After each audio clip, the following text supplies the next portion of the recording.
Welcome to the Hype Mind. My name is Daniel, and this is, There. What up, everybody? and we're discussing communicating effectively. So, actually, first and foremost, what I want to go over is when communicating, be specific. Know what you want, know what the plan is, right? Decide what's going on and express that.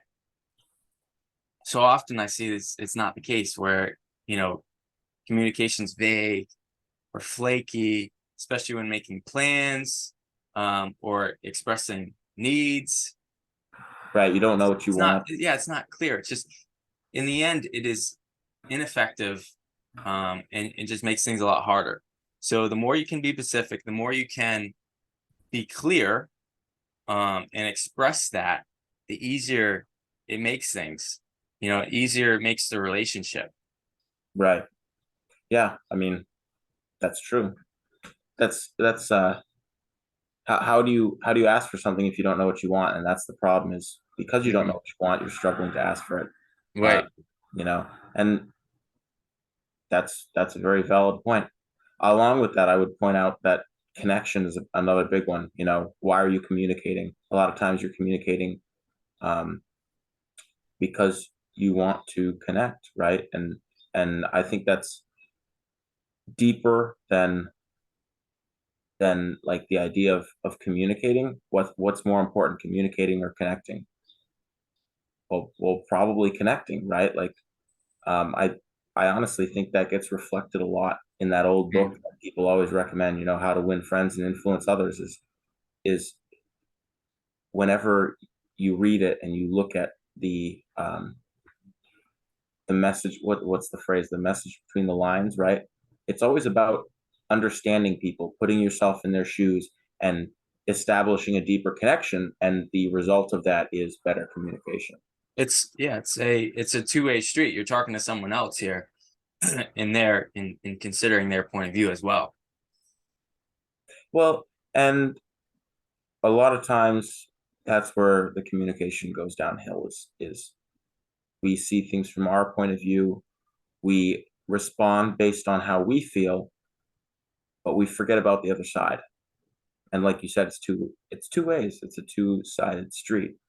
Um, you Hmm. can't, if you're wrapped up in your emotions and you're not even thinking about what they're feeling, what they're thinking, what they're going through, where they're coming from, you end up with a gap,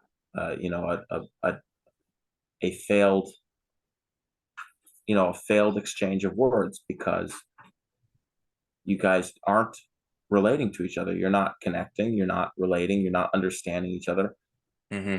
And what's the result is you're not communicating very well, which also goes back to what you were saying with knowing what you want. It's like just like you have to do your best to empathize with the other person, to put yourself in their shoes. You also have to like know where you're coming from and what your goals are and what the priority is and stuff like that. And when you're able to do that for both sides, yourself and them, you improve things considerably. You really do completely make this huge transformation of how you're connecting with people, how you're talking to them. Right. Absolutely. I had an example the other day. If it comes to mind, I'll share it. I Okay. I just experienced like this incredibly ineffective communication. So, Well, which is normal. anyways, get when I see so often you people getting their points or trying to get their points across Yeah, and trying to express their needs to say, hey, either I don't want you doing this, like this is not helpful for me. Um, and I just want you to think about flipping the switch a little bit. And then instead of coming from a place of what what can they stop doing? What they can they do more of? How can you encourage them? When you're talking to someone, it's so like you can be very honest, you can express your needs, but you can do it in a way that's coming from a place of love, that's coming from a place of caring for them and saying, hey, you know, I love it when you do this, right? This encouraging them in that way. If you do this more, this would be great. And I think a lot of people are afraid of, okay, what if I say this? I'm going to hurt their feelings and stuff like that. I mean, like I talked about before, the conversation, you you say something and offend somebody else, the conversation isn't over, right? You guys can still talk about it. You guys can still work it through, but you have to start and you have to be able to express your needs, and you do it to the best you can. But there is like you can't control somebody else's emotions if they take it in the wrong way, but you can still talk about it and you can still Oh, work things and through. that's And you can say, hey, I didn't mean it for it to come across that way. This is what I mean. Blah blah blah blah. I would like to delve a little deeper into that in a little bit. Misunderstanding communication and what to do in that case. But one of the interesting things you spoke about encouraging people, and to understand men and women is to understand that women grow through praise most commonly, and men grow through challenge. Right? It's not to say that the other way around doesn't isn't good for people either, but this is how we commonly grow, right? And the act of encouraging people actually feeds both those needs, right? It's something that you can do in a conversation where it doesn't matter if you're speaking to a man, a woman, or a group of individuals, because it actually benefits both those categories. Anytime you encourage someone, it can often be read as praise or taken as a challenge. And so it actually becomes incredibly effective, just like what Daniel had mentioned was using encouragement rather than calling out the things you didn't like, right? Saying this is what you could do rather than saying this is what you need to stop doing, right? Just simply changing that tiny negative versus positive um, request, so to speak. And so, yeah, it's Right. struck. It's Yeah. funny because encouraging people, it plays into to the interests and to the interests and benefits of both genders. hmm Right. You could take exactly what you're gonna say and turn it around, like, and say the same thing, but say it in a nicer, in a way more helpful and constructive way. That's a lot more positive, and that's received much better. Yeah. Um, Just Another, how you use your words, um, even how you use your tone, how you approach the situation, what place you're coming from when you're in an appropriate emotional state, and that's very important too. Whether you're addressing a concern, um, is just, I mean, or not, just in general with people, coming from a positive place, because we other people read that stuff, other people are affected by your attitude, and so put that in check. And analogy I heard before is like it's like if you're angry, if you're upset, it's like you're boiling water and you need to cool down. You need to sometimes take the time to cool down. Maybe let other people know, hey, I need a second. I need to take a step back so we can talk again and talk about this appropriately. well, I think a lot of times when you see that, it occurs in settings of familiarity. And what I mean by that is sometimes the people we have the most immature conversations with are people we love, are people we are related to, are people we should have more mature conversations with, right? You would expect to because you know them better. You probably understand them better. You are more familiar with them.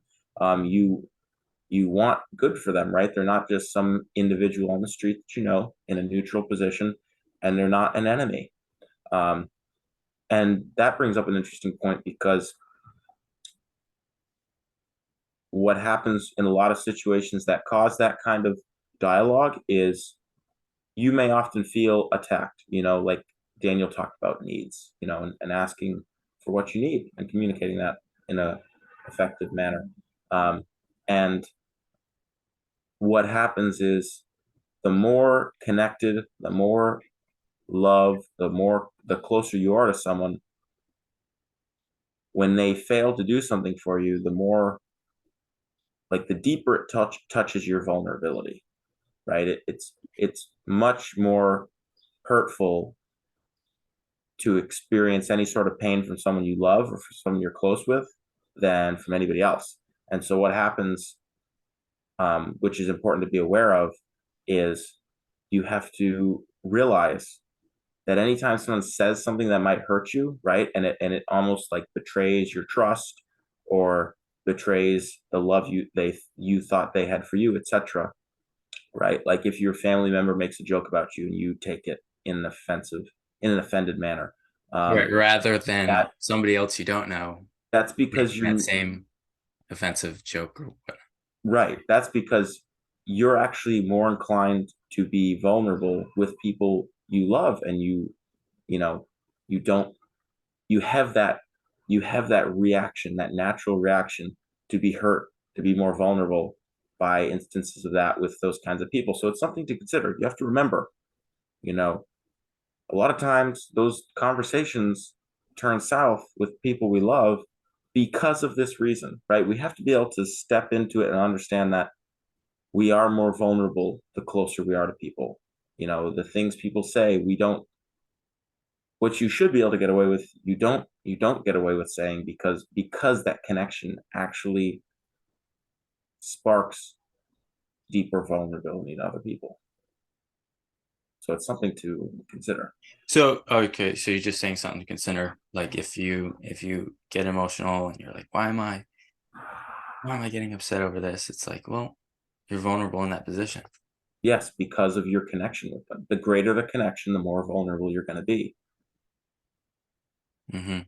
Uh, And on top of that, it's just it's important to, like you said, recognize it and be able to understand and understand yourself in that situation and right. do what's necessary to get yourself back into a positive state to continue maybe a conversation that needs to occur, to figure out a solution or whatnot.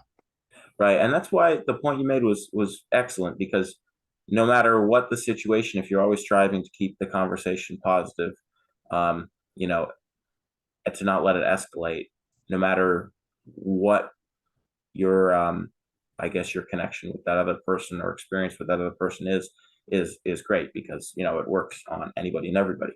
But again, you want to avoid the escalation, and Right. there's a lot of ways to do that.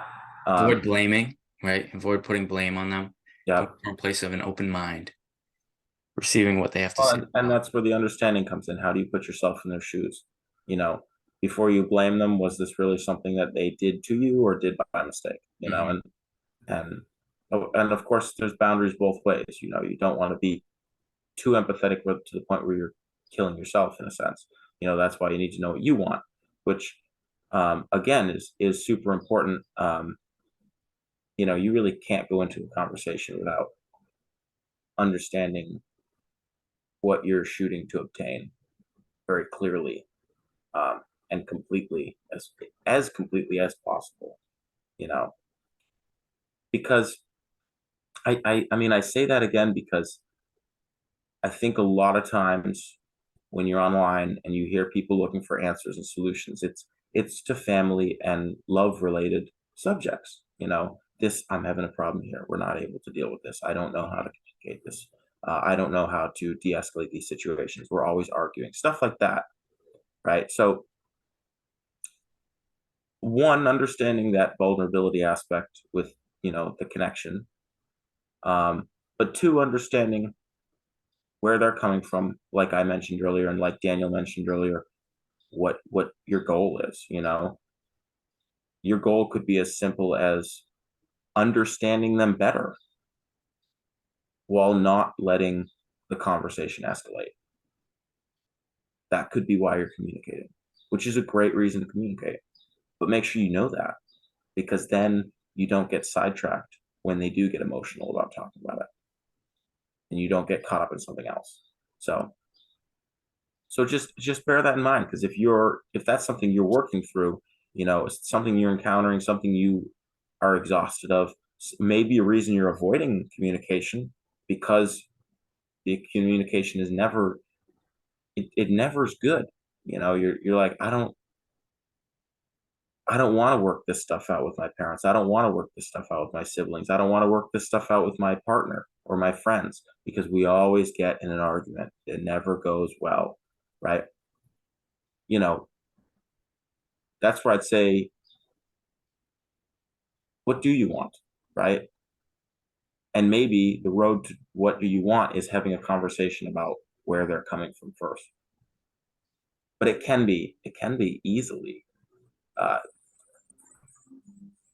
worked through in most cases, as long as the other person is willing to work through it. And most people are actually willing to work through things if you show you're willing to understand where they're coming from.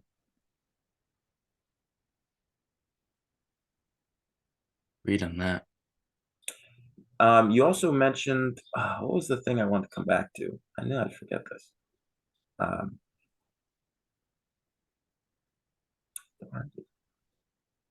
Encouraging. there was a, Hmm. there was something. And we just had it's it's okay to go into it's okay to go into a conversation and have a little friction, um, and to work it out. Like it's gonna Well, and and that's gonna happen. it's gonna happen. It's gonna happen, and the the more you recognize that and understand that and push through that, even though you might be afraid, to get onto the next level, to get onto a different level of understanding each other, um, is good because I think a big problem is just you want to be honest, right? But you don't. It could be scary. It could be absolutely be scary, and so you need to understand that it's important to be honest, right? And it's okay to be afraid of causing that friction, but for your sake, you know, Well, it I would will say make the relationship better. you know, a lot of times as a viewer, you might be thinking just because it's okay doesn't mean it's enough, for me to do that, which is fair, right? And that's why I would say work on understanding the other person more, right? Have a conversation where you don't have to be as vulnerable and let that friction happen. And instead, you can, without talking about yourself at all, you can enter that conversation afraid of the friction occurring. I get it.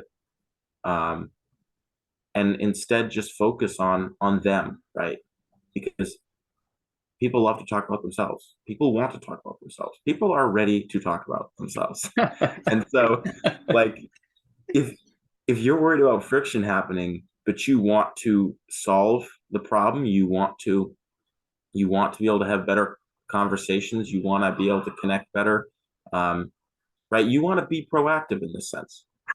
Well, I got something to add to your yeah, Then that's what you what you're need to do saying. is you need to focus on them. You need to make it about them, right? Yes, Not ask not good at the questions. cost of yourselves, but at you, but making sure you're asking, hey, what's up? What's going on? Is that everything? Is there anything else? What did I do that, like, I don't understand. I want to understand. Hmm. Right. Yeah. All right. You were itching. What were you gonna add? No, no, no, nothing, nothing.